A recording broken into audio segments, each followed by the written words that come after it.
A very good morning to everyone. On behalf of Young Lives and Center for Economic and Social Studies, I warmly welcome you all to the launch of the preliminary findings from the Young Lives seventh round of the longitudinal study focused on well-being of the young people in Telangana. It's a privilege to have amongst us our dignitaries who are present here amongst us to give us their valuable time and insights. I would now like to welcome our chair of the session, Professor Mahendra Dev, a distinguished professor and editor, EPW. Professor Dev is the editor of the Economic and Political Weekly and distinguished professor at the Institute of Chartered Financial Analysts of India.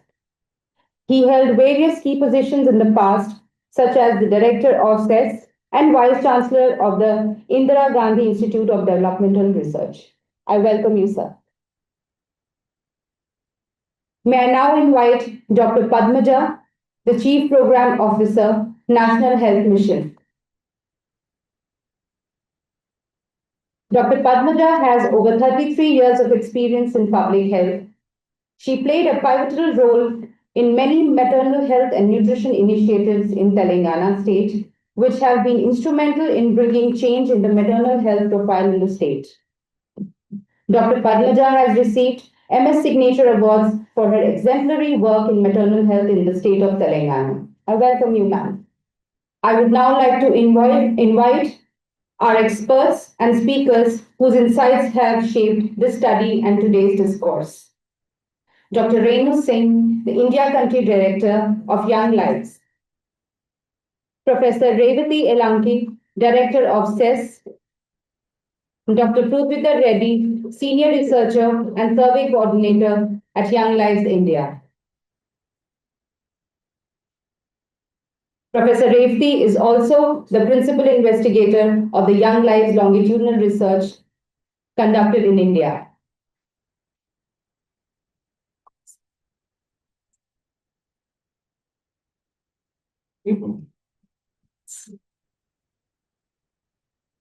To set the tone, I would give you a brief introduction about Young Lives. Young Lives is a unique international study that has followed the lives of children across 4 countries for over 20 years, exploring themes like poverty, inequality, and development through a child and youth lens. Today, we are going to hear findings on key indicators of youth well-being, education, work, health, nutrition, and family lives. These fact sheets offer evidence that can help shape policy and programs for a better future for young people in Telangana. Let us now begin our event with the lighting of the ceremonial lamp. I now invite our dignitaries on the dais to kindly come forward.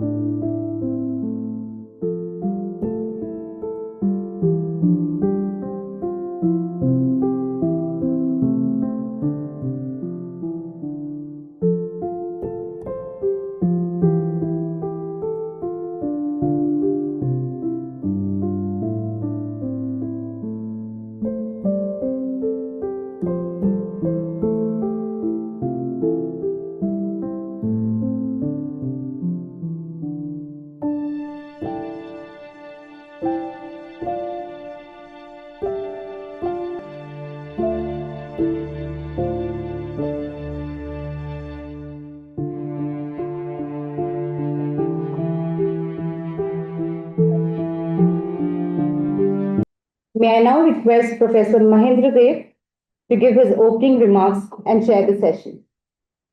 Sir. Dr. Padmaja, Dr. Renu Singh, Dr. Revati, Dr. Prudvita Reddy, in the audience, Dr. Mahendra Reddy, Professor Fatima Ali Khan, Dr. Sultanat Khan, and all the participants. A very good morning to all of you. Thank you very much for inviting me to this function to launch the fact sheet on well-being of the young people in Telangana. There will be presentations on the sample design and the results of the fact sheets. So I'll speak at the end on this Telangana fact sheets in my concluding remarks. So on this occasion, I just want to share my experience on Young Lives longitudinal study, because when I was a director here during 99 to 2008, during that time, I think we had this Young Lives project. I was CESS director at that time. And even at that time, CESS was doing lots of field studies, including the World Bank research projects on poverty, which continued for several years. So I think in 2001, from Reading University, Dr. Ian Wilson, he came with some people to offer this Young Lives project to CESS. Because CESS was doing already these kind of studies. And as mentioned earlier, they wanted to have this project in 4 countries: India in South Asia, Ethiopia in Africa, Vietnam in Southeast Asia, and Peru in Latin America. In all other countries, they have at a national level. But in India, they wanted it at one state, because India is a large country. And then after Reading University, after some time, it went to London School of Hygiene, the project, and then to Oxford University. And of course, that time DFID funded this project. I think country director was also appointed, Dr. Renu Singh, I think 2010 or so. Then the question is, when we went to the Reading University for discussions, then the question came, why combined state of Andhra Pradesh was given? Because the state had undertaken several economic reforms, and they wanted to see the impact on social sector, particularly on child poverty, and also for all the countries. MDGs was also the backdrop, the Millennium Development Goals, which were supposed to end by 2015. So they want to know how the children are growing up in 4 different countries, which are culturally distinct and have diverse political governance. So justification for Andhra Pradesh, another one is, of course, the population, because the other countries have similar kind of size with the Andhra Pradesh, the combined Andhra Pradesh. So we also, of course, discussed what is the uniqueness of this study that time in the Reading University and later.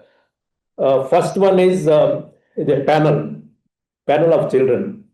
Because if we see the NSS data, the unit level data also, large scale household sample surveys by the Ministry of Statistics, if you take unemployment or consumption and all, they are not same households. Whereas here, the uniqueness is that it follows the same children over time. So by collecting data on a range of topics, including health, education, social protection, labor markets, and all. Another uniqueness, of course, is the 2 cohorts of this study, initiated in 2001-2. The first field survey was in 2002. So it was decided to have 12,000 children for all the 4 countries. And for Andhra Pradesh, combined Andhra Pradesh, we had 2,000 1-year-old children and 1,000 8-year-old children. First, when I was there, it was decided to track for 15 years. So I thought the project would end by 2017. So I'm happy that we are still continuing, and the successive directors and CESS faculty continued to work on this Young Lives project. The third feature is that it uses mixed methods. in the survey. Initially, it was quantitative. I think after a few rounds, then qualitative aspects also came up. And so it's a mixed methods, both use quantitative and qualitative ones. And also it has a policy engagement aspect, one of the objectives. In fact, I remember we had collaboration with Save the Children that time to have as a partner for us in in policy engagement with the government and other stakeholders. Another important feature is fourth one is that the survey focused on the diverse group of children from different socio-economic backgrounds. For example, even sub-studies we did. For example, we did on tribal children. I think ActionAid was a partner that time. Last one, of course, is the dissemination, because you spend a lot of money and then you produce results, but you don't disseminate. So dissemination is equally important for policy influence. So I think today's function is on the dissemination of these fact sheets. And then disseminate to all the stakeholders. And I'm happy to know that we selected this 1-year-old children. They have become 22 years by now, in 2023, I think. And 8-year-olds became 29 years. So I remember some of the studies conducted under this project. For example, a study on malnutrition affects cognitive abilities of the child when she or he goes to the school. Learning abilities get affected. And similarly, they affect the labor market efficiency also. So when you're suffering from malnutrition, it has impact on the learning abilities as well as the labor market. And we also participated in the debates on whether we can improve nutrition, even if they are malnourished during the first 1,000 days, because first 1,000 days are very important, and so whether even if they are malnourished, whether they can catch up the thing. And also there were studies on impact of public distribution system, NREGA, MG NREGA, nutrition programs on nutrition. So to conclude, so these are my thoughts or remembrance of Young Life's longitudinal study. As I mentioned, we thought it was only 15 years, but I'm happy that they're continuing for even after 23 years. And the Young Lives project are aligned with the Sustainable Development Goals now, which are will end by 2030.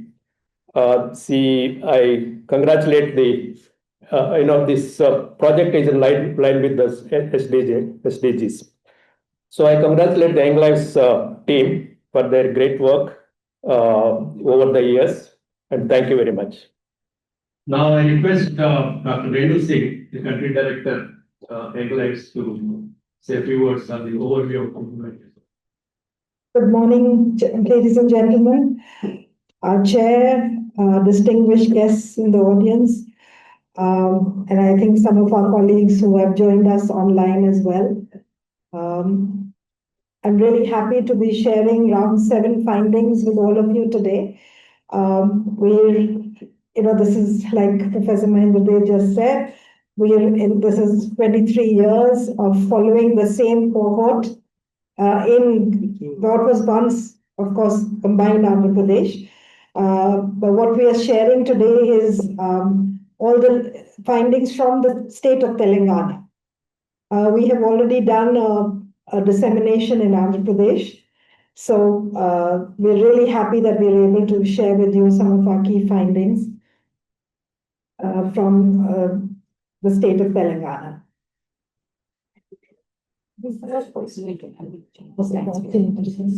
Okay. Right. So as Professor Mahendra had already shared with you, when we began the study, this was in 4 countries, Peru, Ethiopia, Vietnam, and India. And in the state of combined Andhra Pradesh, now Andhra Pradesh and Telangana. We've been actually following 3,000 children since the year 2002, 1, 2 rather. And the younger cohort was born in 2001, 2. So they were 1 year old when we did the first survey round. Yeah. And the older cohort were born in 94, 95, and they were 8-year-old when we began the first survey round in 2002. And of course, now in this round, which was conducted round 7, which was a 7th round, was conducted in 2023. They turned 22 and 29. We use the life cycle approach in this study, which means we look at all the drivers as well as impact of multidimensional poverty. So we're looking at multidimensional poverty, not just monetary poverty, and we're looking at transitions of young adults now into the labor market, into family formation. Many of our 29 and 22-year-olds are married with children. They've transitioned into higher education as well. And I think we've been able to actually track them over these years. And you can see on your screen now. So you see, can we go back, please? So if you see the 1-year-olds in 2002, in this round turned 22, right? So we've been doing the survey rounds at different intervals, and when they were 1, 5, 8, 12, 15, 19, and then 22. Here you've got the 8-year-olds. We've written 1920 because this was a phone survey. During the pandemic, we were unable to do a face-to-face survey. And in fact, we did 5 telephone surveys, and therefore they were spread out across a longer period. And that's why we've written 19 and 20 for the phone surveys, which spread over 2020 and 21. The 8-year-olds, when we began, the older cohort, who we were calling the older cohort, in round 2 turned 12, then 15, 19, 22, 26, 27 during the phone surveys, and now they are 29. So what this allows us to do is you can track the children across these 23 years. What happened to the 1-year-olds as they moved into Anganwadi centers, into primary school, into middle school, late adolescence, 19, right? Moving now into 22, many of them into higher education, into the labor market. Similarly, for the 8-year-olds, right from the time when they were in primary school, tracing them through middle school, secondary school, higher education, labor market, family formation, many of them married with babies. And also looking at issues where you can compare. You can not only, so this is intra-cohort, but you can also do cross-cohort comparison. So you can compare the 8-year-olds in 2002, older cohort, with the 8-year-old younger cohort in 2009. This is 7 years apart, right? You could compare the 12-year-olds older cohort in 2006 with the 12-year-old younger cohort in 2013. So you can now, in this round, compare the 22-year-old younger cohort in 2023 with the 22-year-old, please go back something, it's shifting, with the 22-year-old in round 5, that is 2016. So what you can do is you can not only trace the cohort, do intra-cohort, analysis, but you can do inter-cohort analysis because they're 7 years apart. And therefore, sometimes it just forms a natural experiment. For example, the right to education, as you all know, came in 2009-10. So only the younger cohort were impacted by it because the older cohort were already 15 by then. Yeah, and this is really looking at the age group 6 to 40. Right, and this is when we're looking at compulsory education. So we can actually see the impacts of the RTE Act on the younger cohort vis-a-vis the older cohort, just by purely as a natural experiment. So similarly, when a new policy is introduced and it impacts one cohort at a particular juncture, we can look at doing some analysis around that as well. We are basically not an intervention. We are a purely observational study. An observational study, and as Professor Mahendra mentioned, we are a mixed method study. So along with these 7 rounds of survey, I want to also add the fact that we've done 5 rounds of qualitative studies. And we've done some school surveys. So, for example, during the pandemic, we did a head teacher survey. We've done one primary school survey in 2009-10, a secondary school survey in 2015-16, and in 2020, we also did a disability study because in our cohort, by just not by design, but by just the very fact that there were more than 100 people, young people with disabilities in our sample of 3,000, we were able to reach out to them and find out what was happening to them during the pandemic. So longitudinal studies not only allow you to understand how policies are impacting young people over years, but also you're able to reach out very quickly, say in a crisis like a pandemic. I don't know of any other study which was able to reach out to vulnerable populations like people with disabilities immediately to find out how the pandemic was impacting them, like we could, because we already knew where they were, we knew their numbers, we had to use protocols such as getting community guides to go with tablets, put on Zoom, special educators using sign language sitting in Tirupati or Hyderabad or Delhi, just talking to these young people, trying to understand what their experiences were, the fact that medicines were available, therapy was not available. I'm just giving you an example. So because we already knew where our cohorts are, where these young people are, what their characteristics are, we were able to reach out to them very quickly, even during the pandemic. And we were able to do the telephone surveys starting July 2020, which very few studies happened at that point. But we were able to go in immediately and start looking at what was happening to our young people, and especially those who are below the poverty line. We go to the next one. So, 23 years, attrition rate in India has been the lowest across the countries. 25.6% attrition in Ethiopia, 19.8% in Peru, and 11.5% in India. So a big congratulations to the CESS team and especially our supervisors. I think they really need a round of applause because they are the ones who we kept constantly with us from the starting round one. You know, the fact that we've been able to retain them and they've been able to have those relationships in the communities. I think a lot of this needs, I mean, we need to recognize that other countries are not able to do what we have been able to achieve. And I think this is one of the global studies today in the world with one of the lowest attritions rates in for a longitudinal study of this nature. The ones that, of course, you've got a higher attrition rate for the older cohort at 16% compared to the younger cohort, which is 9.2%, but that's because of the age. Because understand, at 29, many of them have migrated out.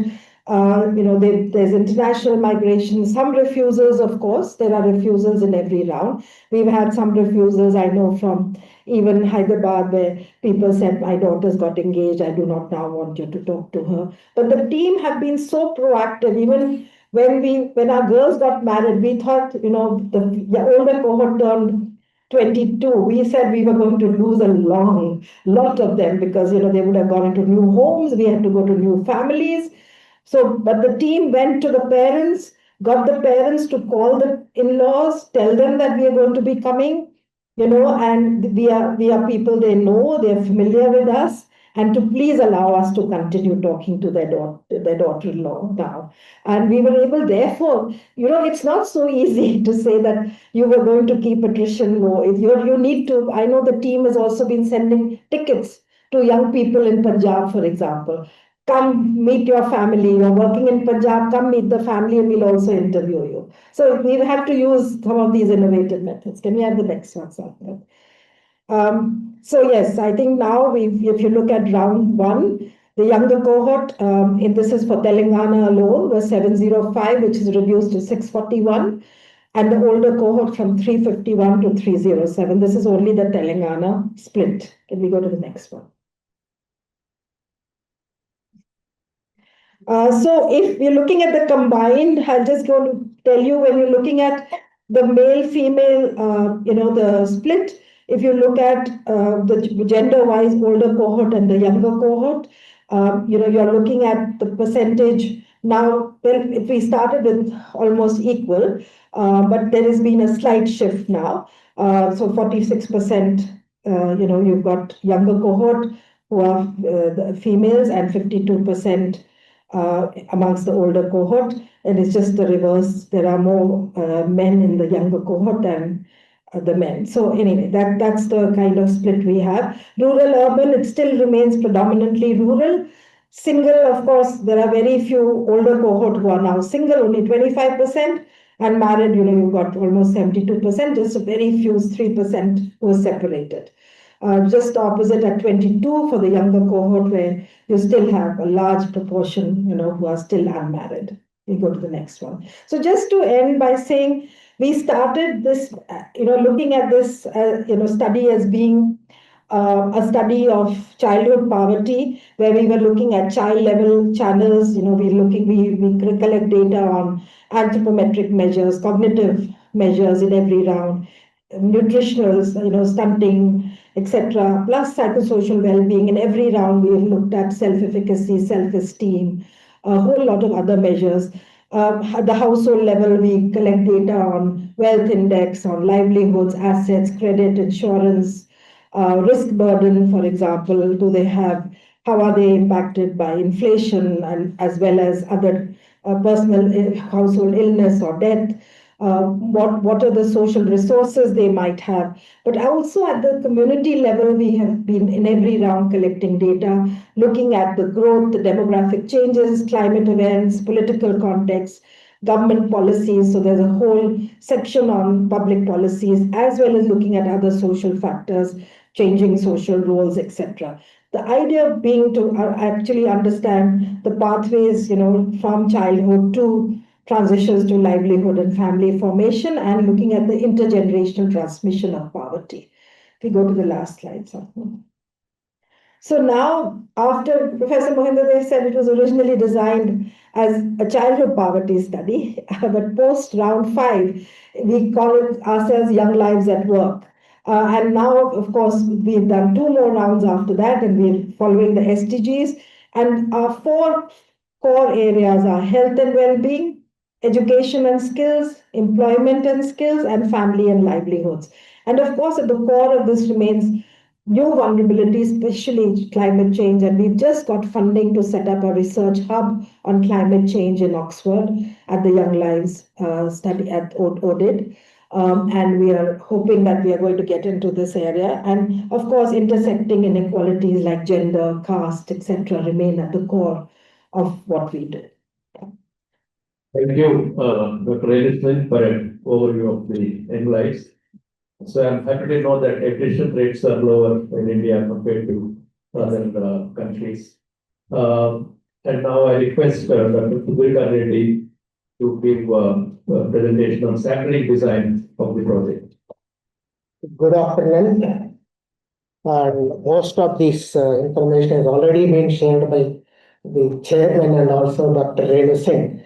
I will straight away skip to sampling design in Andhra Pradesh, how it was done and all these things. Okay. It was decided that the sample in every country, 20 sentinel sites, 1 geographical area, that in our country it is a mandal. So in each country it is 20 mandals, if you want to understand this quickly. So 20 mandals has to be distributed in entire Andhra Pradesh. Since it is why Andhra Pradesh has been selected, already been shared by our chairman. So 20 sentinel sites has to be shared in each region. You know that we then Andhra Pradesh having 3 distinct regions like coastal Andhra, Rayalaseema and Telangana. Now state has been divided. So they thought to distribute this sample equally among these 3 regions. So now coming to the Telangana, each region we decided to have 1 poor district and 1 non-poor district. Why poor and non-poor? The title itself is International Study on Childhood Poverty. So in other countries, for example, in Peru, they don't have the district level information or mandal level information, so-called regional level information. They distributed the sample randomly across all the entire country. But we do have information on districts and mandals. So we thought first let us segregate the poor district and also non-poor districts. To have that poor and non-poor district, we thought we have to information on economic sector indicators like per capita income and also gross irrigated and also urban population. Similarly, on human development indicators like SC/ST population, female literacy, infant mortality rate, and then infrastructure development, road length, number of hospital beds, and all this. We do have this information, and we have given each rank to each of the sector and then combined. While combining we have given some weight. For example, for human development indicators, we have given weight of 40. Economic indicators, we have given 30, and infrastructure have 30. So like that, we have aggregated indices and arrived poor district and non-poor districts.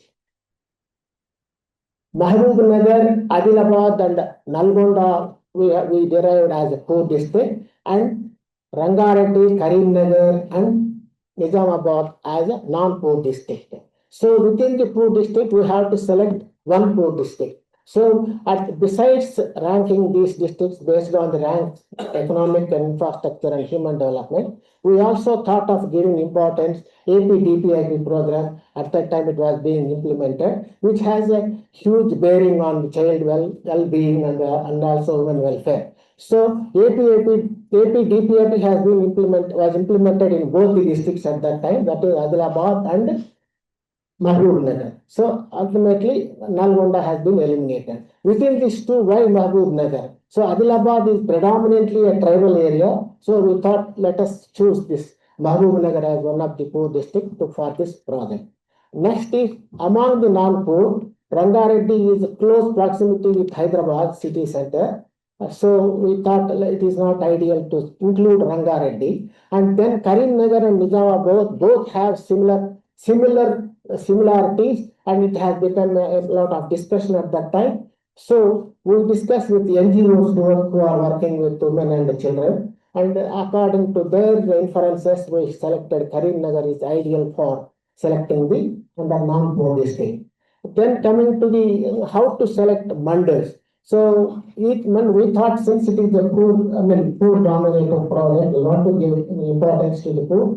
2 sentinel sites to be allotted to the non-poor district, and 4 sentinel sites to be allotted to poor district. And Hyderabad being a culturally different and having multilingual center and also state capital, we thought 1 site to be allotted to the Hyderabad capital, and rest 2 to non-poor district, and another 4 to poor district, 4 mandals. So we don't want to disclose these names of the mandals because research ethics does not permit us to reveal the below district level information, including children, because we have to anonymize all these things. We are anonymizing, and we are not able to reveal the names of the mandals.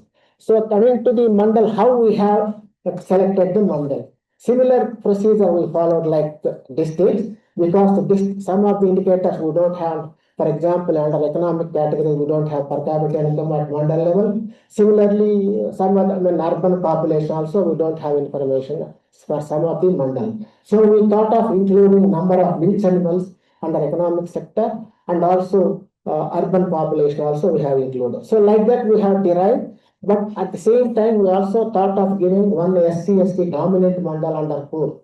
So 30% of above population we have segregated one set of 30% of SC/ST population mandals, and another set is rural mandal. Under that we have selected one mandal under SC/ST, and 3 mandals are distributed among rural across randomly, that is spreading to the Mahabubnagar district. Then after selecting the mandals, how to go about selection of villages?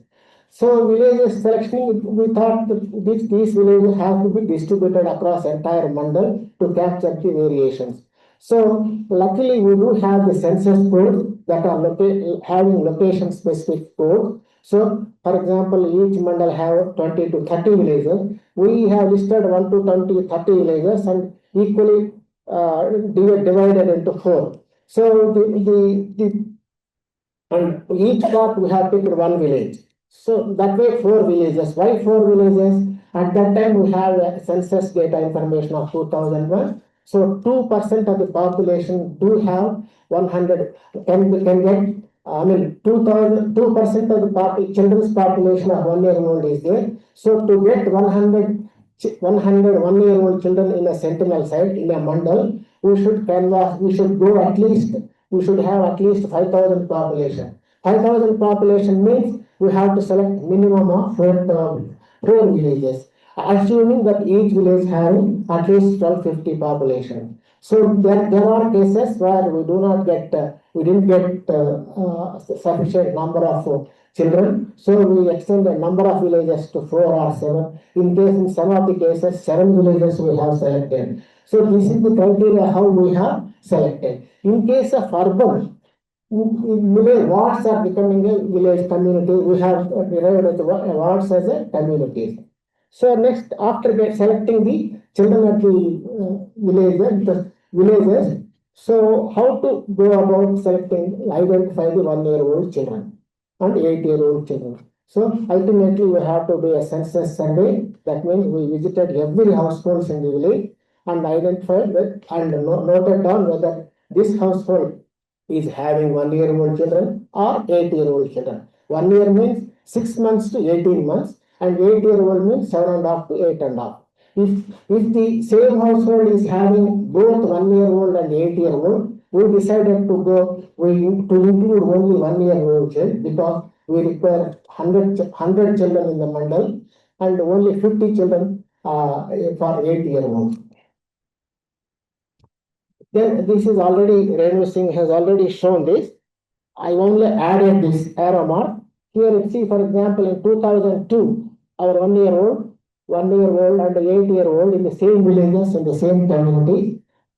2006, they are 5 years old, they are 12 years old. 2009, third round, they became 8 year old, 1 year old became 8 year old. It has become easy for us to compare this 8 year old vis-a-vis this 8 year old.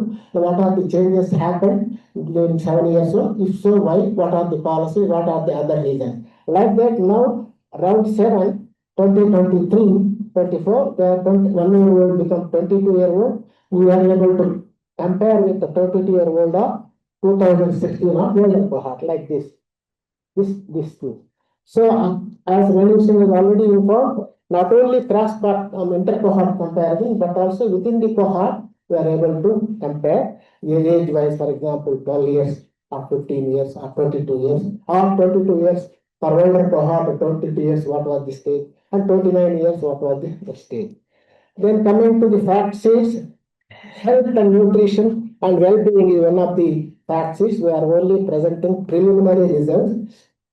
Details can be worked out by the researchers by using the data. Just these are the descriptive statistics only. For example, what are the items we have included in this pattern? Malnutrition, that means double burden of malnutrition. Not only this malnutrition we have compared inter-cohort, but also intra-cohort also we have compared, and then also food consumption and dietary patterns. Under mental health, we have seen the stress, anxiety, and depression. And finally, subjective well-being. This is simply perception, that is his own perception on well-being of the household. That is, we use that ladder 1 to 9, 1 being the worst, and 9th step is the best situation. And we asked the respondent, where are your household or your position in these 9 steps? This we are asking in every round. And this is, policy context, NFH survey in Telangana conducted in 2019-21 says nearly one third of the population are obese, right? Then also other evidence also revealed 87% of adolescent girls are stunted, are underweight, or thin. And higher levels of education of the women as well as the adolescent girls in the household are also having a toilet facility in the household, is having a great positive impact on the nutrition status. That means reducing stunting as well as underweight. And the Telangana government also running several nutrition schemes like Arogya Lakshmi, Balamrutam, supplementary nutrition program to address the malnutrition. Besides, our own young life study has conducted during the COVID, and it also revealed that job loss or death of a family member or price rise or some other mishap in the family has a great impact, on has increased the anxiety of the people. And also another study also revealed that anxiety levels among women were higher than men because of their increased burden on household chores as well as child care responsibilities. Under this, what are the methods we have used to arrive our results? So, round survey data is collected between August 23 to January 2024. Out of 1056 respondents who were initially selected at the time of 2002, we could able to contact 948 respondents. That means 89.7%, only simply 10.3% attrition rate. What Renu Singh has given is combined Andhra Pradesh, but here I am showing only Telangana. Telangana attrition rates are much lesser, much low compared to Andhra Pradesh. Participants who are interviewed in round 7, that is 948 participants whom we have contacted, their information has been alone used for assessing the round 6 or round 5 or round 3 situation, because we have not taken average of those respondents, but only we have taken the average of these 948 respondents. Then under the mental health, we have already shown you that anxiety was evaluated using the GAD, that is generalized anxiety disorder. That we have 7 questions in that, and we have a scale mild and low, willful anxiety and severe anxiety with having some scores. Depression also we have measured using patient health questionnaire that have 9 questions. And we have those answers we have categorized into different indicators, and also I have shown there. And then stress levels are also using the perceived stress level scale that have PSS, that have 10 questions, and where scores between 0 to 13 indicates low stress, 27 to 40 indicates high stress. Again, cardiovascular risk has also been assessed by us by using, as a social scientist, we have measured the abdominal by a simple tape. So that means that values greater than 88 cm for women, they are prone to cardiovascular disease. And doctors may not agree, but we can't do more than this. And for men, 102 cm. If they are more than that they are prone, just they are only indicating they are prone to cardiovascular risk. Then our results shows, that is 7th round result, that is underweight coexist with obese or overweight, right? This is much more in younger cohort compared to older cohort. Younger cohort were 22-year-old, older cohort were 29-year-old. Underweight is higher amongst the older cohort than the younger cohort. Underweight also another malnutrition indication. This is higher among older cohort than the younger cohort. However, a steep decline from 22-year-old, from steep decline in the case of older cohort, that is 30% of the 30.6, for example, 31% were underweight when they were aged at 22. That has been declined to 14% at the age 29, some improvement. On the other hand, overweight or obese increase over time for both the cohorts. This is a great concern. In both the cohorts, higher percentage of women are underweight and at age 29, and 39% of men and 32% of women are overweight or obese. Again, at age 22, higher prevalence of underweight participants in socially marginalized groups, and also wealth point and lower bottom decile individual household. Then similarly, there is higher prevalence of underweight for rural people and among women. Vis-a-vis urban counterparts, they are obese, and also wealthier households are also obese. Of course, these are repeated. A significant changes in the lifestyle coupled with unhealthy dietary practices, that is reducing the physical exercise as well as when consuming more cold drinks or sugary products and all this. We will show you next slides is the reason for obese and all this. Yeah, this is the see underweight. The left side is underweight, right side is overweight, and the dark one is older cohort, and the light blue is younger cohort. That means different age groups, different ages, how much percentage are underweight, how much percentage are overweight. We have shown. For instance, underweight. Here you see at the age of 12-year-old, older cohort were only 35.3% were underweight, as against nearly 40% of younger cohort at the same age. Similarly, at the age 15, 30.8%, 22, 30% and 29%, and at the age of 29 older cohort, that means recently 23, 24, they are still 14% are underweight. At the same, on the other hand, again, overweight, same 12, 15, 22, overweight is increasing year-wise for both the cohorts.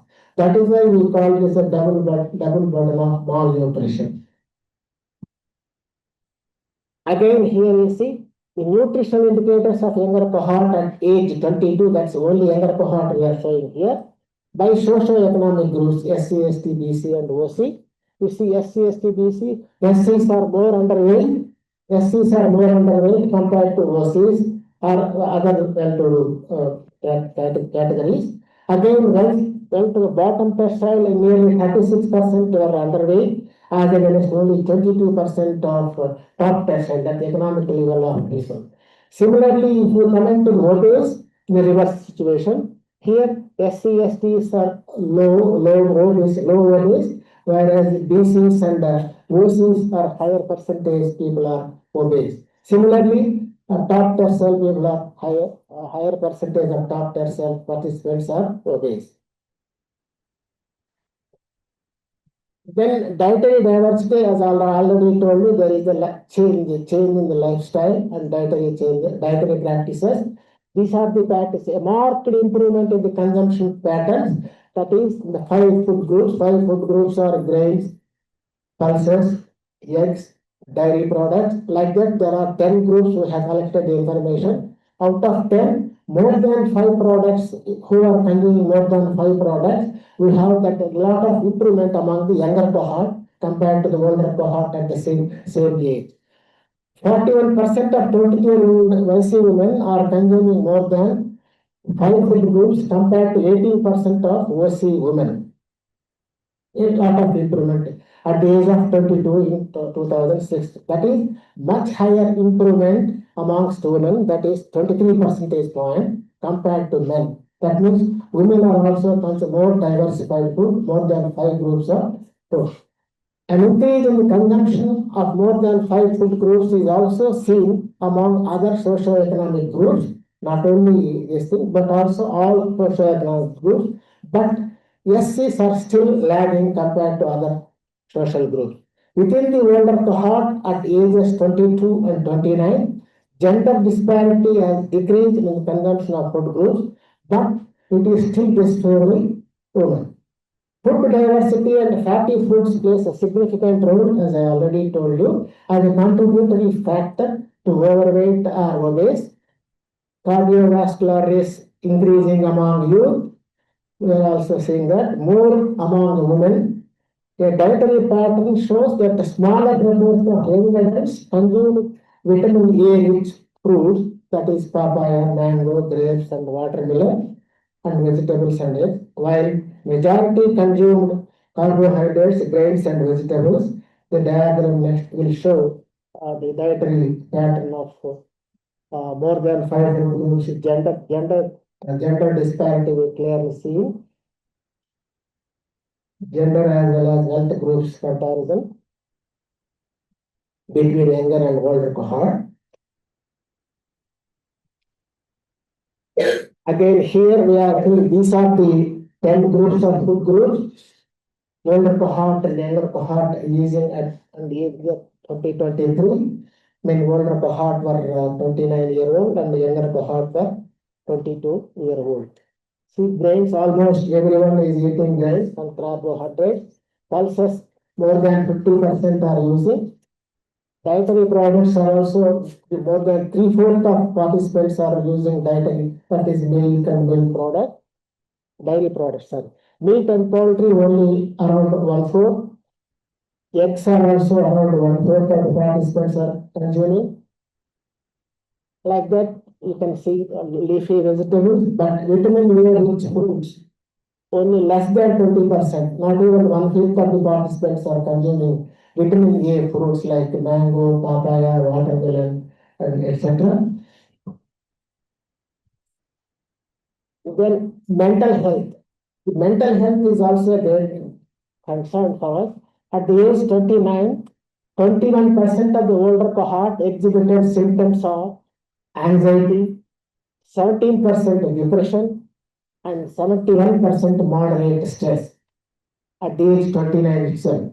And again, at the age 22 also, youth are showing these symptoms, rather little lower figures. 15% of the cohort showed both symptoms of mild anxiety and depression, and 68% moderate stress.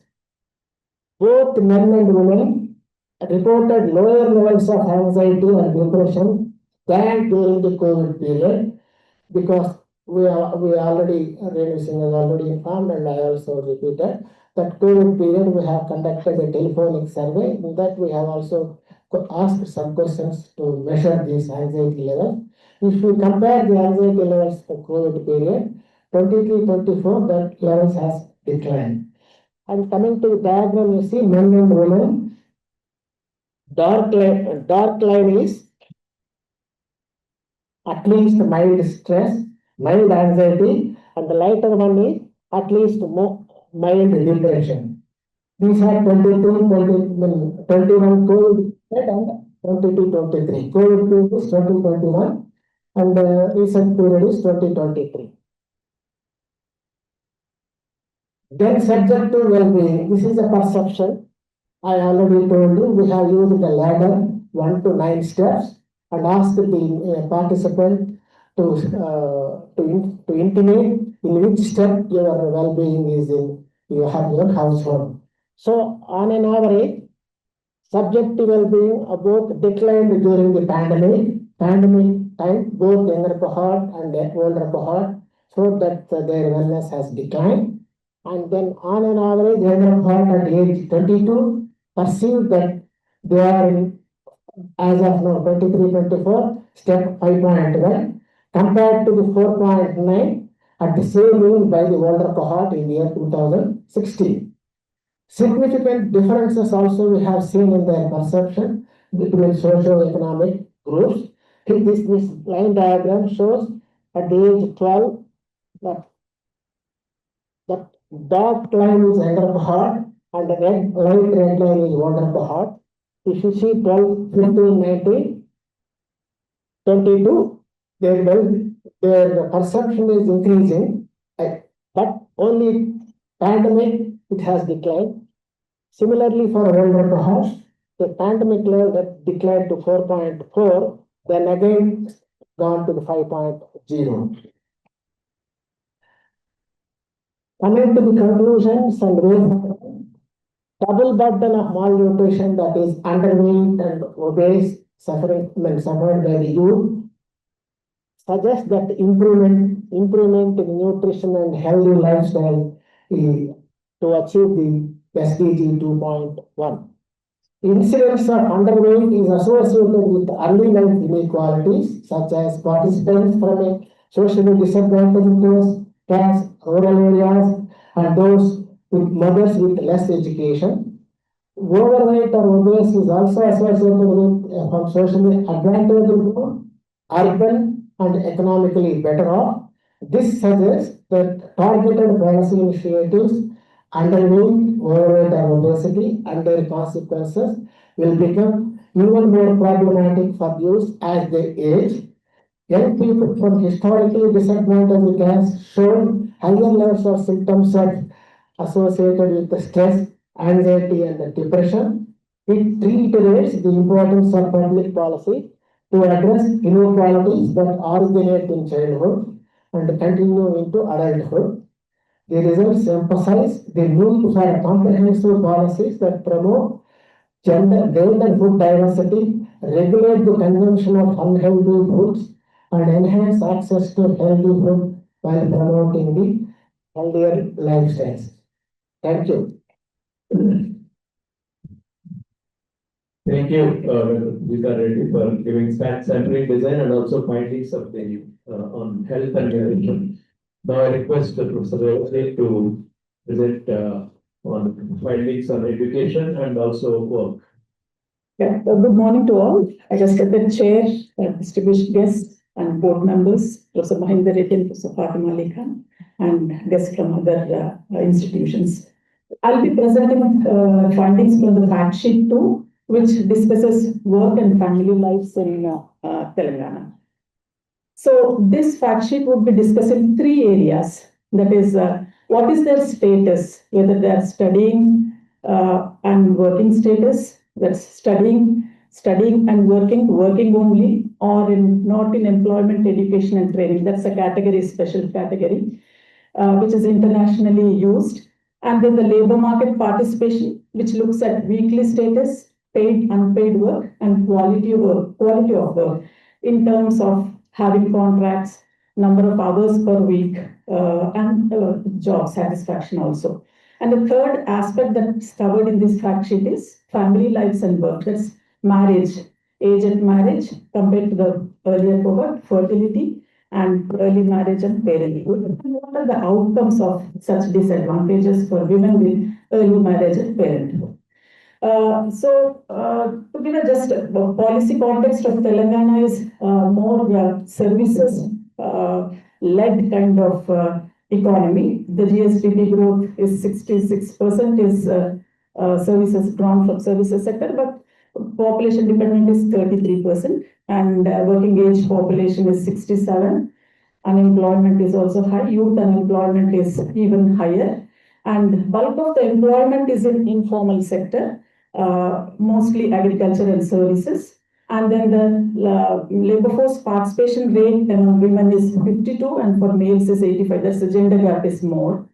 And state policy is also stressing or laying emphasis on a women's led kind of empowerment in the form of Mahila Shakti, SLG groups, to enable them to participate in labor market.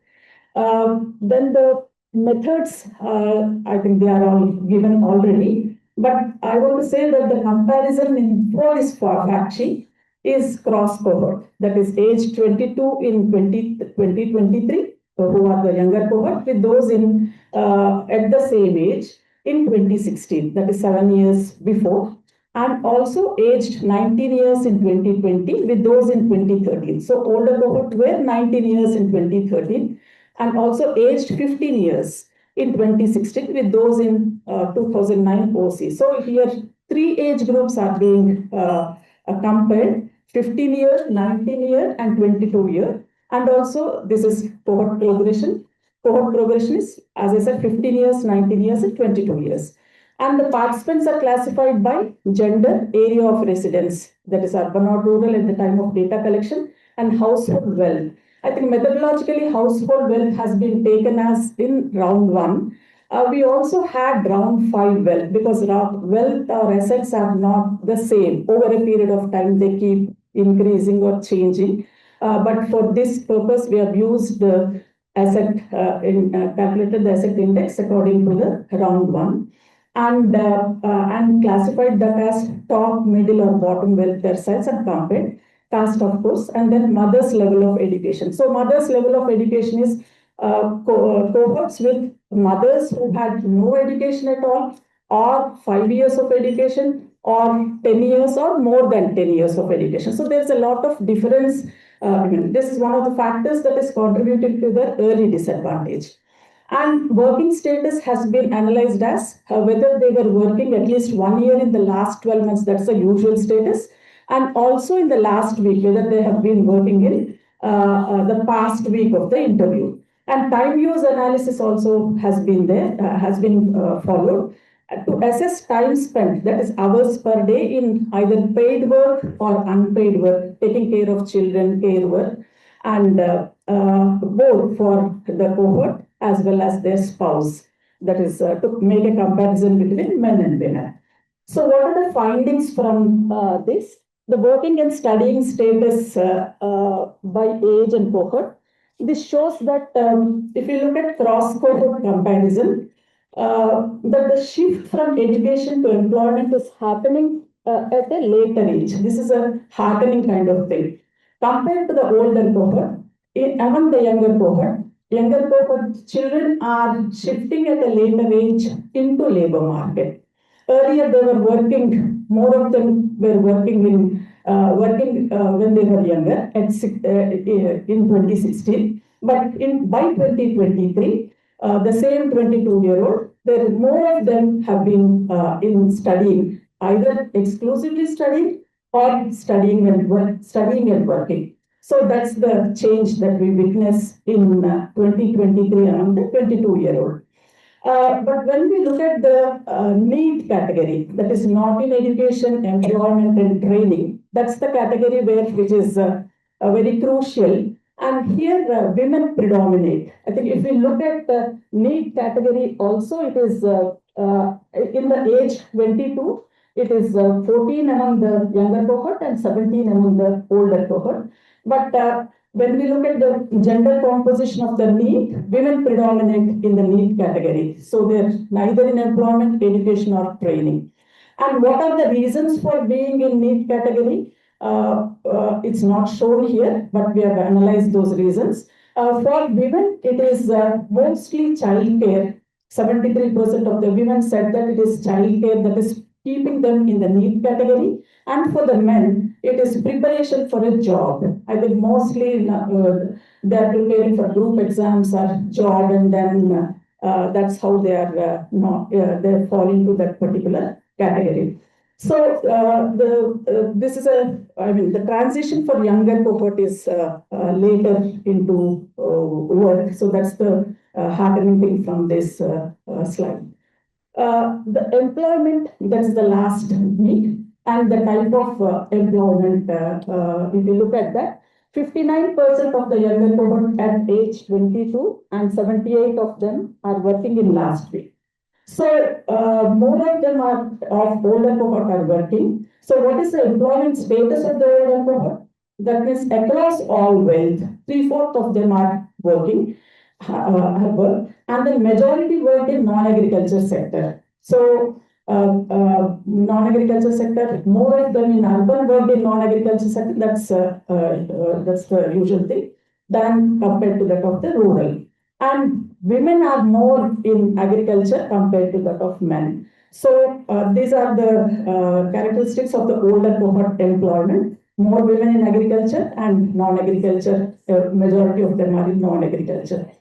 But the status, if you look at the status of employment, in terms of written contracts or working hours, and we see that there are poor quality jobs, no written contracts, and then only 45 of 29-year-old worked on written contracts, 40% worked more than 48 hours per week, and job satisfaction also 59% reported not satisfied. So most of the employment is into the informal sector with the poor quality jobs. That's what is coming out of this. And then the gender gap in employment and unpaid work. So the gender gap in employment is for the younger cohort is 32%, and for older cohort is 31%. But this gap has widened for older cohort in 2023 by 36% compared to that of the. So therefore, even though more women have gone into paid work or employment in 2023 among the older cohort, but still the gender gap has persisted. So that's what is the third point shows. Employment for older cohort women improved over time by 15 percentage between 16 and 23, but still gaps persist. Then what is the other important area of gender gap is unpaid and care work. That is in terms of hours spent per day. So who are spending what? How many hours are being spent in unpaid and paid work and unpaid work? So around the 22-year-old, they spend 4.3 hours more per day than men on care work. This is all about care work only. And even employed women spend 3.9 hours more than men. And then the gender gap for 22-year-old in 2016 was larger at 4.6 hours. So even for the 22-year-old, it was the gender gap was 4.6 hours. Was larger. No, gender gap for 22-year-old in 2016 was larger compared to that of the recent time. And time spent on care work increased for YC men. So what is the change that we can perceive from this is that younger cohort men have spent more time in care work compared to the older cohort men. So that's the happening thing where men are trying to pitch into the care work also. But women almost spend same hours.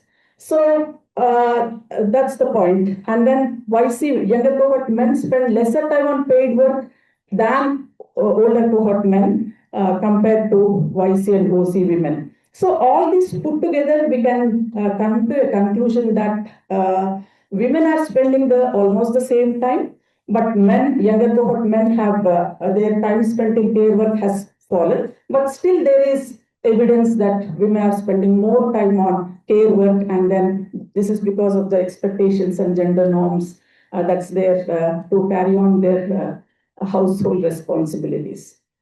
And the family formation, the third aspect is that the younger women are far more likely than men to have experienced marriage and parenthood at age 22. So in 2023, 52% of YC women are married and had a child compared to only 6% men. That's, I think, more higher percentage of women are married. And positive shift is there in child marriage and teenage pregnancy of girls. So in 23, fewer younger cohort were married before legal age of 18, that is 16%, compared to older cohort women at 32%. This is very, it's an improvement. Older cohort, 32% of women were married before 18 years, but now it's 60, half of it reduced to half. And fewer had a child by 19 years of age, that is 22, which was earlier 29%. And so compared to women, compared to men, this is more. And what are the outcomes? That's important because of early marriage and having a child at earlier age, the outcomes in terms of completion of higher education, or getting into a job that is a decent kind of work with written contracts, that's defined as that. In terms of outcomes, they are disadvantaged. So these early life disadvantages of women are linked to higher rates of child marriage and parenthood. And all these characteristics that like lower maternal formal education, household wealth at birth, and being from disadvantaged caste, these are found to be strong predictors of child marriage and early parenthood. So the conclusions for this from this fact sheet are that the transition to labor market is occurring at a later age for the younger cohort, and higher proportion of younger people, predominantly women, continue in need. Most young people at age 29 are engaged in poor quality jobs, and smaller proportion of women compared to men are employed, but burden of unpaid care is disproportionately affects women, and early marriage and early parenthood remain a concern, with 16% of YC women being married before legal age and 22 of them having a child. These early life inequalities are reflected in rates of marriage and early motherhood. So there's an urgent need for the state to review the SDGs 5, that is gender equality and decent work, so that the youth could get better quality of jobs and women also could participate in the labor force, or it could enhance labor force participation. Now I move on to the third fact sheet, education and learning in Telangana. This has some surprises also and some good achievements. So this fact sheet discusses about education outcomes, that is completion rates at lower secondary, higher secondary and university levels, access to digital devices, that is internet usage and computer usage, and learning outcomes. I think this is very important, learning outcomes, where a reading comprehension test performance has been conducted, and what is the performance of the younger cohort over a period of time, that will be clear to us. So I will not go much into this policy context, where Telangana was front runner in the SDG 3 index, and I can move on to the findings. So in the findings show that education outcomes at the secondary level, that is lower secondary is grade 10, higher secondary is grade 12, and completion of higher secondary at normative age, that is a given age of 17, 18, those have shown significant progress. So these completion rates are good. But percentage of 22-year-old ever enrolled in university also increased notably. So ever enrolled in university also increased. And clear shift to STEM, that is science, technology, engineering, management, has happened between these 7 years. And the gender gap is that older cohort gender gap was wide, particularly at university level, but among the younger cohort gap narrowed. But one has to say that there is no significant difference between men and women. So almost it's, though there is some kind of a variation is there, but it is not significant. And as in the case of earlier also, the early life inequalities in university enrollment has been found in 2023 also. That is by wealth. If you look at lowest, bottom and top tertile, university enrollment is 38 versus 66. Location, that is rural and urban, 43 and 65. Social category here, SC is at the bottom level than ST. And then compared to SC and OC is 42 vis-a-vis 68. And no maternal education. Cohorts with no maternal education are completing university or university enrollment 37% only vis-a-vis 79 of those having mothers with 10 years or more education. And women experience child marriage and motherhood, 7% only could enroll in university versus 55%. So these are the predictors of educational outcomes by and large. And the education attainment of 22-year-old is, these are disparities across wealth tertiles in education in 2023. That's the same thing that I've said, but higher secondary 69 vis-a-vis 54%, university 66 versus 38 in top and bottom tertiles. The positive aspect is that over 7 years, completion rates in higher secondary and university improved among the bottom tertiles. I think the bottom tertiles are progressing much more at a more rate of growth compared to that of the top tertile. So one can see that at the top, there is not much improvement over 7 years, but among the bottom tertiles, one can see a great improvement in enrollment at all levels, secondary, higher secondary, and university level.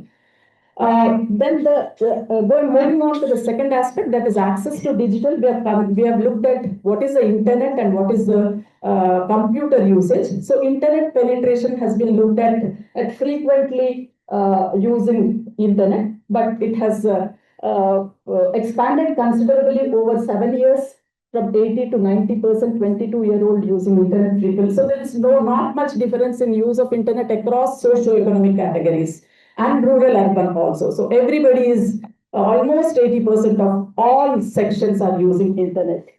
So, but not in the use of computers, there is not much progress. Within same wealth group also over time, the gap between top and bottom tertiles in 23 is 26 percentage points. And then the gender gap in use of internet is more among older cohorts. So there is, even in 23, among 29-year-old, women use more or less of internet, while it is lower at 21% among the younger cohort. So the gap between ST and OC in older cohort is wider than in the younger cohort. So these findings show that the 22-year-old are using internet frequently with not much variations across socioeconomic. That's coming out regarding the internet. But use of computer is not that much there. This is the interesting point, that is the learning outcomes. So how it was done is that this is only for the younger cohort at 15 years and 22 years. So that means in 2016 and in 2023. 2016 they were 15 years, 2023, they are 22 years. So they have been given the same passage and to read the passage, comprehend it, and answer some questions on the passage. So the questions are the same in round when they were 15 and when they are 22. So the percentage of cohorts who answered correctly, that has been assessed whether there is any improvement in the test performance. So overall, we found that there is no improvement. So if we can see the last bar, it is 42 and 42 only. But across socio-economic categories, there is certainly a difference. Like decline among SCs is more. SCs, it was 40 earlier, it declined to 37. Among STs, it has increased by 5 percentage points. It was 37 in the in 2015, 42 now. And BCs, of course, only 1%, OCs 1% fall. So social categories show difference in performance. And if you look at richer and poorer terciles, still there is 11 percentage points in 2023 only. And so what is coming out from this is the rural, the poorer SC younger cohorts in 2023, they have performed poorly vis-a-vis their counterparts. So I think we have to lay more emphasis on the quality of education that it shows. So the conclusions and way forward for this is that the universalizing of lower and higher secondary education, that is good, yielded substantial gains. But disparity in education attainments is pronounced for women with socio-economic and early disadvantages, like early marriage, early parenthood, and with mothers with lesser education levels.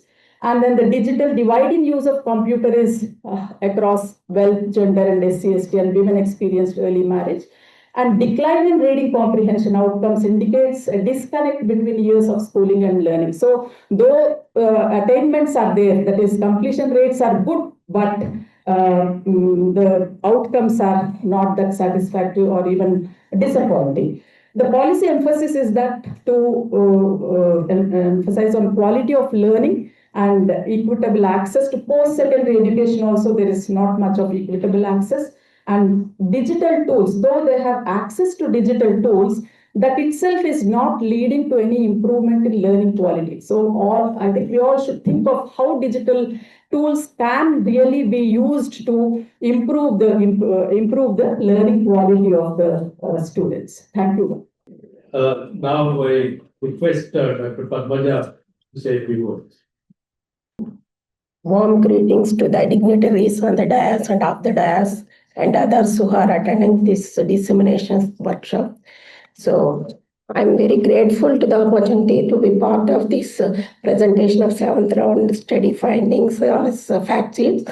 I appreciate the Center for Economic and Social Studies and the Young Lives Research team for their tireless efforts in conducting this valuable longitudinal study on child poverty and youth well-being.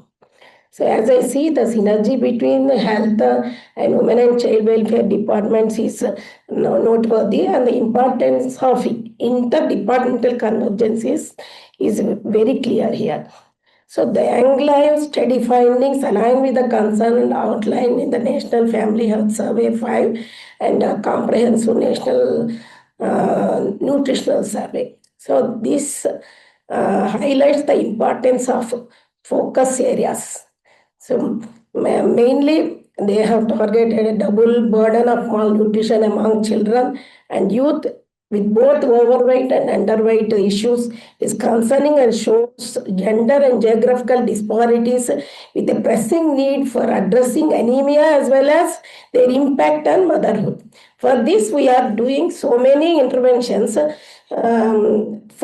are mainly focusing on adolescent health. So adolescent health is very much important, and as a future mother, she has to take care of her health.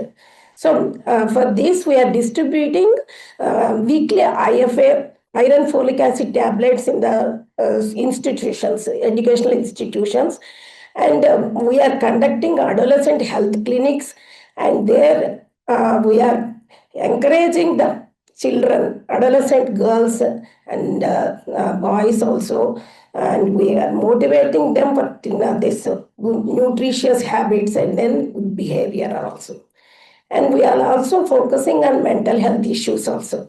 So the mental health issue is a major concern, and we health department has already taken measures.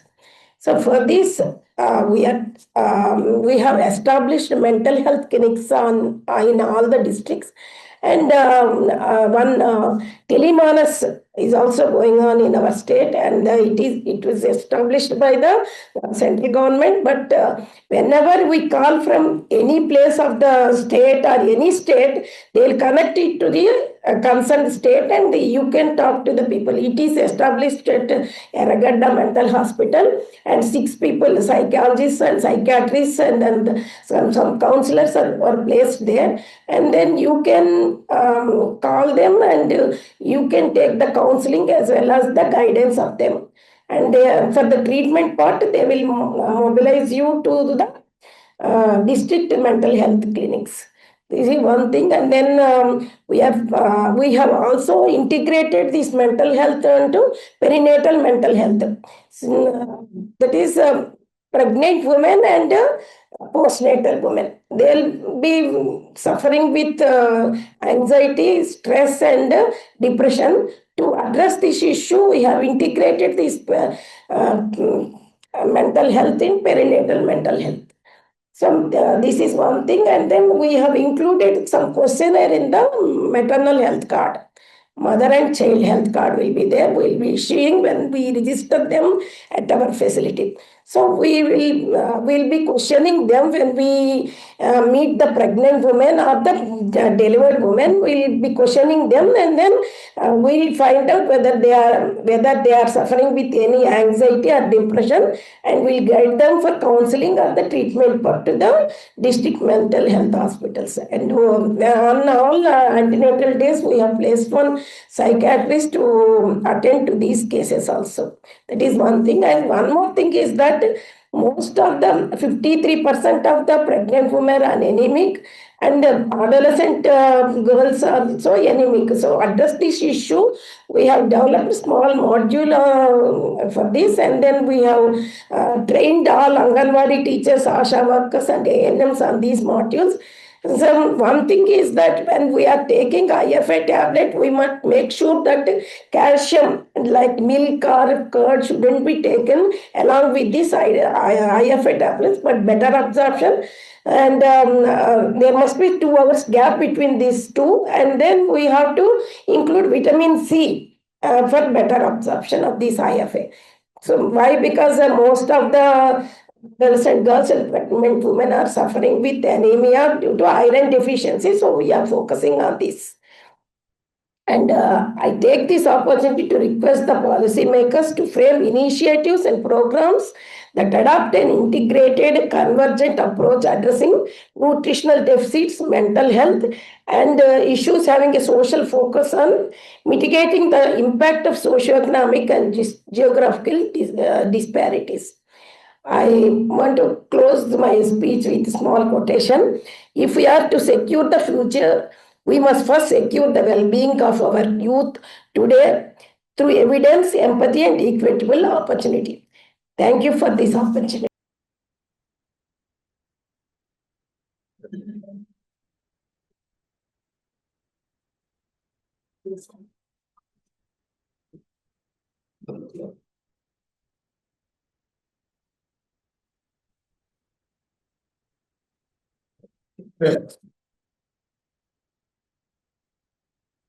I would like to welcome Dr. Anasuya Sithaka Guru.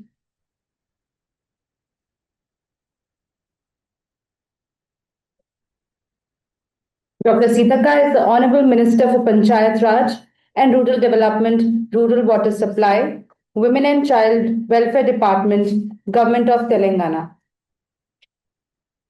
Dr. Sithaka was elected to Andhra Pradesh Legislative Assembly in 2009 and Telangana Legislative Assembly in 2018 from the Mulud Assembly constituency. She was appointed as the General Secretary of All India Mahila Congress in June 2018, and in August 2019 became the state in charge of Chhattisgarh Mahila Congress. Dr. Sitaka holds a doctoral degree in political science. I welcome you, ma'am. We will now be releasing the round 7 longitudinal study state fact sheets. Like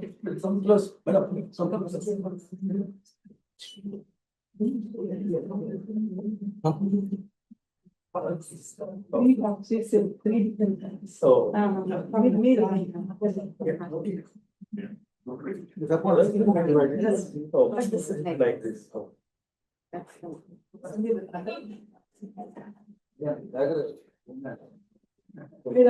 Flowers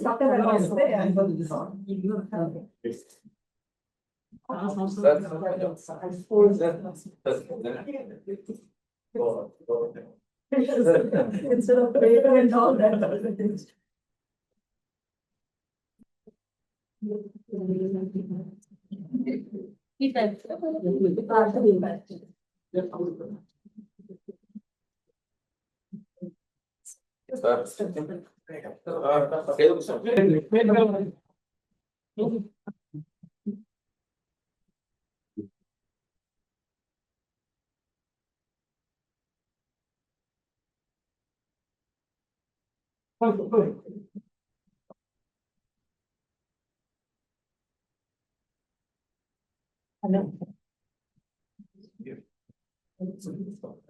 Ma'am, may I now request you to please deliver your keynote address?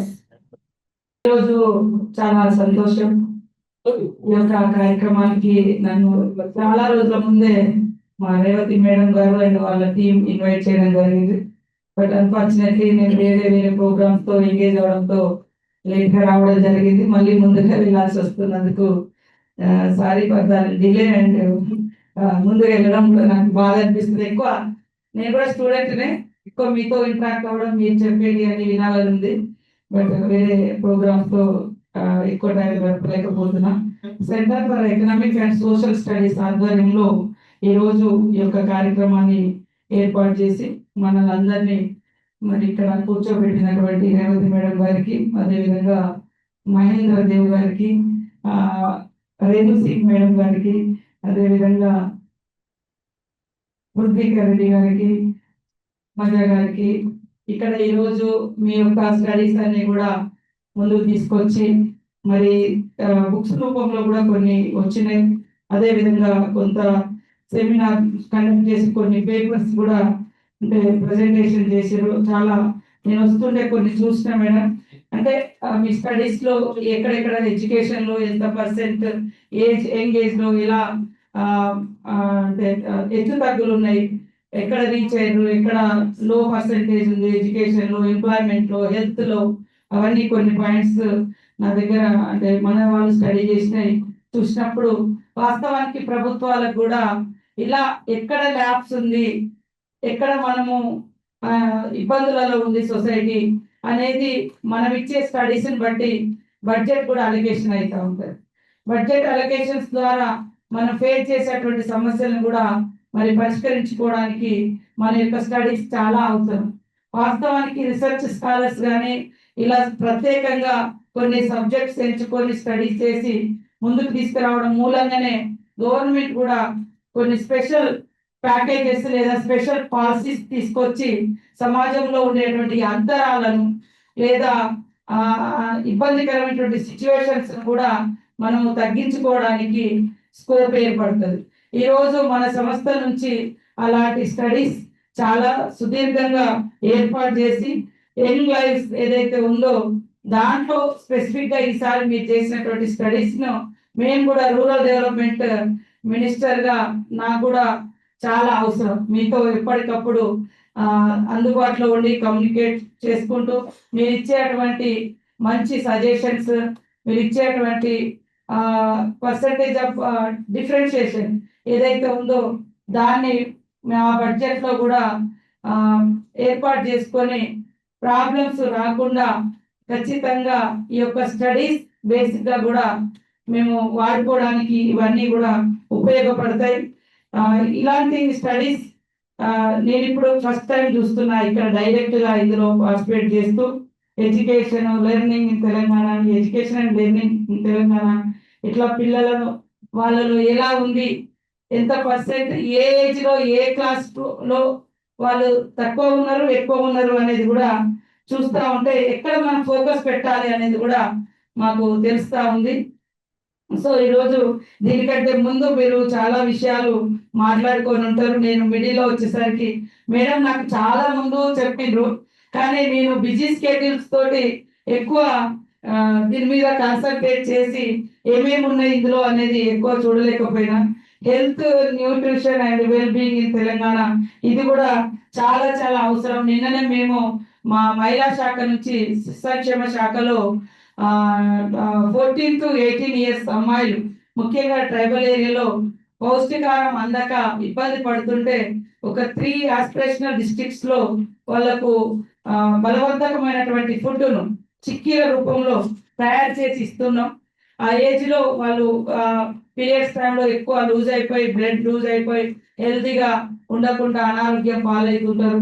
ముఖ్యంగా tribal ఏరియాలో nutrition అనేది చాలా biggest task, పెద్ద problem. చాలా ఇప్పటి వరకు కూడా మన దగ్గర ఇంకా పౌష్టికాహారం లేక బక్క చిక్కినటువంటి శరీరాలతోటి సరైనటువంటి హెల్త్ వాళ్ళు పొందలేకపోతున్నారు. ఎడ్యుకేషన్ లోకి వచ్చినా కూడా క్లాస్ రూమ్ లో కూర్చున్నా వాళ్ళు వినాల్సినటువంటి సబ్జెక్ట్ మీద కూడా కాన్సన్ట్రేట్ చేయలేకపోతున్నారు. అట్లా ఎనిమిక్ గా తయారైపోతున్నారు. సో దీంట్లో కూడా ఖచ్చితంగా మేము మీరు ఇచ్చినటువంటి స్టడీస్ నుంచి ఇంకా మా శాఖలో, ఎందుకంటే అంగన్వాడీ సెంటర్స్ ను కూడా నేనే చూస్తా ఉన్నా.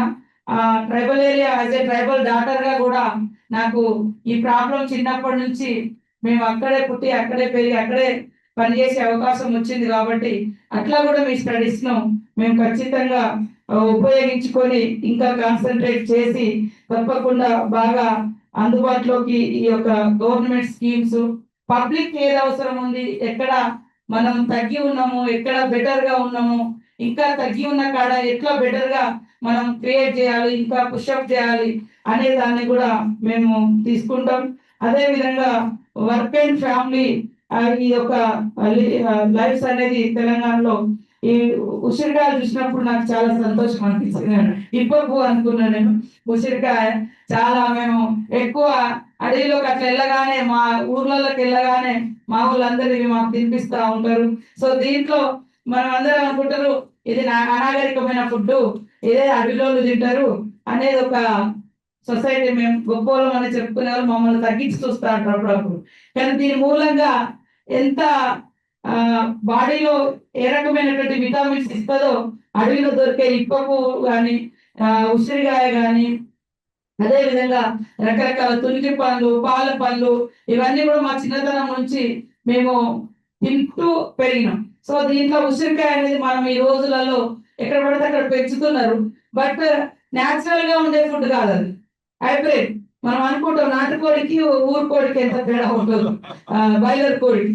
సో అడవిలో దొరికేది అన్ని కూడా అమృతాలే. కాబట్టి ఈ అమృతాల మీద మళ్ళీ మళ్ళీ మన డిపార్ట్మెంట్ నుంచి ఇంకా స్టడీ చేసి వాటిని కోల్పోకుండా ఈ రోజులలో, అంటే నేను ఉన్న విషయం చెప్తున్నా, వాస్తవాల మీద ఆధారపడి మంచి స్టడీస్ వస్తేనే సైంటిఫికల్ గా ఉంటుంది. న్యాచురల్ గా దొరికే వాటిలలో మెడిసిన్ ఉండదు, సైడ్ ఎఫెక్ట్స్ ఉండవు. కానీ ఏదో టేస్ట్ కోసం రకరకాల మనం తయారు చేసుకొని బయట తింటా ఉంటాం. కానీ సైమల్టేనియస్ గా అదొక జబ్బును కూడా క్రియేట్ చేస్తుంది. గతంలో ఎన్నో లేని రకంగా ఈ జనరేషన్ లో రకరకాల కొత్త జబ్బులు చూస్తున్నాం. పిట్టల్ లాగా రాలిపోతున్నారు, కళ్ళ ముందే మంచి యాక్టివ్ ఉంటారు, వెంటనే అక్కడ హార్ట్ అటాక్ లేకుంటే ఇంకోటి వచ్చి చనిపోతుంటారు. దీని అంతటికి కూడా మనం తీసుకునేటువంటి తిండి కూడా ఒక కారణం. కాబట్టి బలమైన ఫుడ్ అంటే కేవలం హోటళ్లలో దొరుకుతుందని కొందరు అనుకుంటారు, కానీ ఊర్లలోనే దొరుకుతుంది, మన పేర్లలో మన ఇంటి ముంగటనే దొరుకుతుంది. సో అలాంటి స్టడీస్ కూడా ఈ రోజు హెల్త్ కాన్సెప్ట్ తోటి ఖచ్చితంగా మనము అందించాల్సిన అవసరం ఉందని తెలియజేస్తూ, మరి ఈ రోజు ఒక గొప్ప అవకాశాన్ని మీతో షేర్ చేసుకునేటువంటి ఛాన్స్ నాకు ఇచ్చిండ్రు. తప్పకుండా నేను కూడా గవర్నమెంట్ లో ఒక బాధ్యతాయుతమైనటువంటి పోస్ట్ లో ఉన్నా కాబట్టి మీరు చేసినటువంటి స్టడీస్ ను మా మా క్యాబినెట్ వాళ్ళకు కూడా తెలియజేస్తాం. ప్రభుత్వంలో కూడా ఇవన్నీ ఒక భాగస్వామ్యం అయ్యే విధంగా మీ స్టడీస్ ను మేము తీసుకుంటాం. ఎప్పుడు కూడా ఏ గవర్నమెంట్ అయినా వాస్తవానికి జెన్యూనిటీ ఉండాలంటే ఇలా గ్రామీణ ప్రాంతాల నుంచి వచ్చినటువంటి స్టడీస్ తోటి మరి పాలసీలు రూపొందిస్తే కరెక్ట్ గా మనం అడ్రస్ చేయగలుగుతాం. ఎలాంటి ప్రాబ్లం ఉంది, దానికి ఏం చేయాలి అని, ఎంత పర్సెంటేజ్ ఉంది అనేది కూడా మనము దాన్ని బయటికి తీసుకురాగలుగుతాం. సో నాకుండే నాలెడ్జ్ వరకు నేను ఇది అనుకుంటున్నా. ఎందుకంటే నేను లోతుపాతులోకి ఈ మీటింగ్కి వచ్చే ముందు కూడా ఎక్కువ కాన్సన్ట్రేట్ చేయలేకపోయినా. మేడం చాలా బుక్స్ మాకు పంపించారు, కానీ నేను ఈ మధ్య మొత్తం ఊర్లలోనే ఉండడంతో కొంత డీప్ గా స్టడీ చేయలేకపోయినా. అయినప్పటికీ మీరు చేసేటువంటి మంచి కార్యక్రమాలను, ప్రోగ్రామ్స్ ను తప్పకుండా సపోర్ట్ చేస్తాం. నేను కూడా ఒక మారుమూల ప్రాంత ట్రైబల్ బిడ్డగా ఎప్పుడు కూడా ఇలాంటి స్టడీస్ తో కలిసి పనిచేస్తా అని నేను మీకు అందరికి హామీ ఇస్తూ అందరి దగ్గర సెలవు తీసుకుంటాను. Thank you, ma'am. Thank you so much, ma'am. May I now request Professor Mahendra Dev to conclude this session with your remarks? Honorable Minister Dr. Anasuya Sitaka garu and all the dignitaries, and I'm happy the Minister has come and released the fact sheets, and some of the things, the presentations they made on these three topics: education, health, nutrition, and also on the work and family. Education, this one is the presentations were made. There is a lot of improvements in the enrollment, other things which Dr. Revati presented in both younger cohort as well as the older cohort. But of course, there are some of the things, the quality of education and learnings. Learning is very important because just attending the classroom or schools or university, learning, determines the, later your employment, skills, and all those things. And so that is the one, because we have dichotomy in Indian education and also in states, also Telangana. Because we have like IITs and IIMs, very good high level, but some of the things, the quality is not that good. So the dichotomy has to be reduced. That applies to same schools. Some schools are very good, and some schools the quality is not good. So how do you, basically the study shows that early life inequalities that matter a lot. Then how do you reduce these inequalities is very important for improving the quality of education. And also on health and nutrition, there also a double burden of malnutrition. And to one side, we have undernutrition children. Some of the challenges are 4-5. One is that these still undernutrition children are high in India and also some of the states. The malnutrition may be lower in Telangana compared to all India average, but still it is high. And at the same time, obesity is increasing, particularly in urban areas. So that is the one challenge. And as mentioned, we have this anemia among the women is 57% or so at the all India level, and also in Telangana level also slightly higher. And also nutritious, healthy food. In fact, some of the studies showed that even FAO study that about 56% of Indians can't afford healthy diet, eggs and other things, because even pulses and all. So how do you give this healthy diet to these people is very important, because without this healthy diet, the malnutrition and even obesity also is because of the unhealthy diets. So one has to work with there is a systems called food systems approach world over. Now they're talking food systems approach is from production to consumer. value chains and others? How do you work with government and others, with industry to produce healthy food? Because now we get in packets and our chips and other things are very unhealthy. So how do you have these healthy things? You have to work with industry, government, and other things. On health, of course, the NCDs are increasing, the non-communicable diseases, the diabetic and this blood pressure and mental health problems also. And mental health, we should not call it a disease. It is another problem. So people should come out openly and talk about this depression and mental health. So these are important things for things. So universal health access is important because insurance is good, but we need to have universal health access. And lastly, on work and family lives, because ultimately, we have been talking about growth and other things, but it's the employment that matters because we are talking about 2047 goals and all. But how do you create, along with the high growth, the employment creation, particularly the quality? Because the presentation showed that even in Telangana, the quality of employment is not very good for youth people. They are working in several things, but there is no job guaranteed, all contract things, and the quality of work is very important. It will come, of course, over time, and also the digitalization. It will help, and also there are challenges. Digitalization, because AI and other things can reduce employment in some areas and increase employment in other areas. So technology impact, one has to look at that. And lastly, on the new thing of climate change, because Dr. Renu Singh mentioned that they're going to study this climate change, because the shocks on the climate change, it is inequitous, and the rich and all can get away, but the poor, the children and women, they get affected much more. So, what is the impact of this climate change shocks? Study is very important. I hope this Young Life study will take it up. And it's a rich database because you don't get anywhere this kind of database. Tracking the 1-year-old children over 23 years. I think this is a remarkable achievement. So once again, I congratulate the team for this excellent work. Thank you very much. Thank you so much, sir, for summing up the session. May I now request Dr. Jadhav to kindly give the vote of thanks.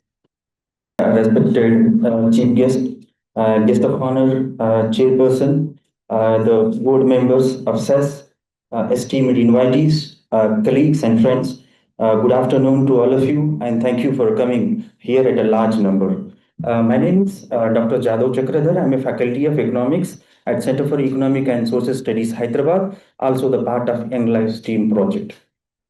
On behalf of Center for Economic and Social Studies, our esteemed director, Professor E. Revati, Dr. Pudvikar Reddy, and Dr. Renu Singh, and the teams from Young Lives India and the CESS team, it is my honor and privilege to deliver the vote of thanks on the occasions of the launch of the Factsheets, well-being of the youth people in Telangana, which is outcome of the 7th round, Young Lives project.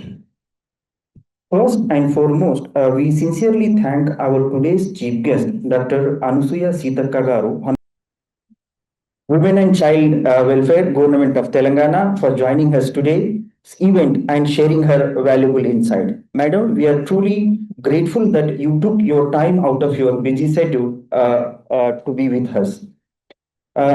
We also would like to thank for your keen interest in the findings and Young Lives project. Thank you so much. A special word of thanks to our esteemed guest, Dr. Padmaja Garu from the NHM Telangana, for joining us today's event and enriching the discussion with her valuable experience from the field of public health and the child welfare. We are, deeply indebted to Professor S. Mahendra Dev Garu, editor, Economic and Political Weekly, distinguished professor, ICFI School of Social Sciences, Hyderabad, as the chair for today's session, and thank you for your strong support, knowledge, and guidance have been a great help for to all of us. And this project has started when the sir was the director during 2001. And thank you for sharing sharing your knowledge how the project had started.